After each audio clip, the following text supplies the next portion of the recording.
Good morning, friends. My prayer is that you and your loved ones are safe and healthy during this time.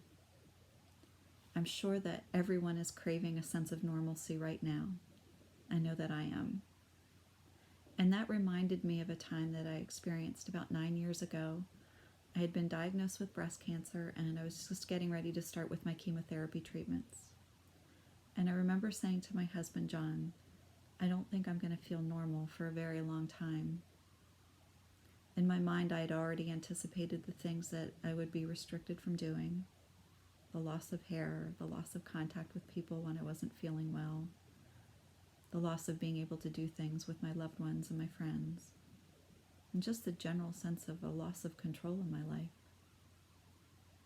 And yet, I know that God was in control the whole time, and I knew that there were lessons that He wanted me to learn in those seasons of being still.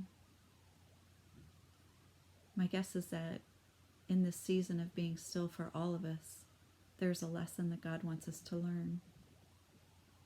And one of the things that I was able to glean during my time when I was undergoing treatment was that I needed to fix my gaze upward and not put my focus so much inward. In the book of Psalms, David says this, and this is from Psalm 27, verse 4.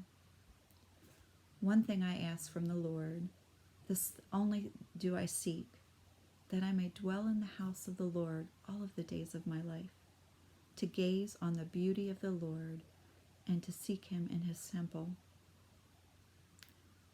It was really hard some days not to keep my focus on myself and the things that I wasn't able to do or control.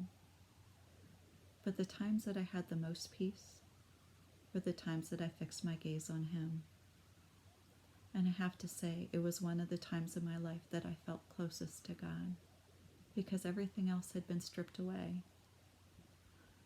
And I think for all of us right now, because of the stay-at-home orders and because of the restrictions that have been placed on us, mostly for our protection,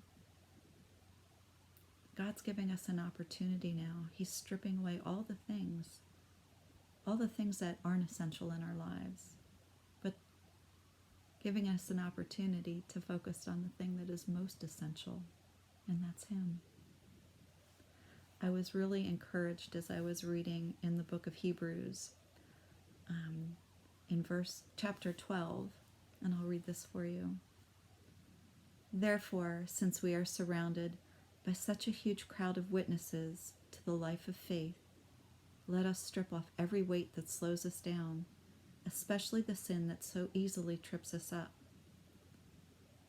And let us run with endurance the race that God has set before us. We do this by keeping our eyes on Jesus, the champion who imitates and perfects our faith. Because of the joy awaiting Him, He endured the cross, disregarding its shame. What weights you down? Maybe that's the question to ask this week. Sin is anything that separates us from God, and I know one of the biggest strongholds in my life has always been busyness. And once again, God has taken things away, taken away the distractions to allow us that opportunity to really focus on Him.